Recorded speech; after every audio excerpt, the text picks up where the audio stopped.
রাসূল সাল্লাল্লাহু আলাইহি ওয়াসাল্লাম কাকে আদর করে যুল উযনাইন কানওয়ালা, দুই কানওয়ালা বলে ডেকেছেন? ক জাফর বিন আবি তালিব, খ উসমান বিন আফফান, গ হুযাইফা, ঘ আনাস বিন মালিক রাদিয়াল্লাহু আনহুম আজমাইন। এখানে চারজন সাহাবার একজন আছেন যাকে রাসূল সাল্লাল্লাহু আলাইহি ওয়াসাল্লাম খুব আদর করে এই বলে ডাকতেন, দুই কানওয়ালা বলে ডাকতেন। তিনি কে?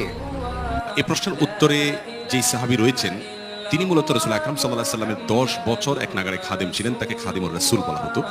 সেই ব্যক্তি হলেন সঠিক উত্তরের ব্যক্তি। অনেক অনেক ধন্যবাদ। আলহামদুলিল্লাহ শেখ, আপনাকে অসংখ্য ধন্যবাদ সহযোগিতা করবার জন্য। তো আমি উত্তর হিসেবে বেছে নিচ্ছি আনাস বিন মালিক রাদিয়াল্লাহু তাআলা আনহু। আনাস বিন মালিক রাদিয়াল্লাহু আনহু। ঘ আপনি বলতে চাচ্ছেন শাইখ যে ক্লুটি দিয়েছেন, রাসূল সাল্লাল্লাহু আলাইহি ওয়াসাল্লামের খিদমতে যে সাহাবা 10 বছর ছিলেন তিনিই হচ্ছেন সেই ব্যক্তি।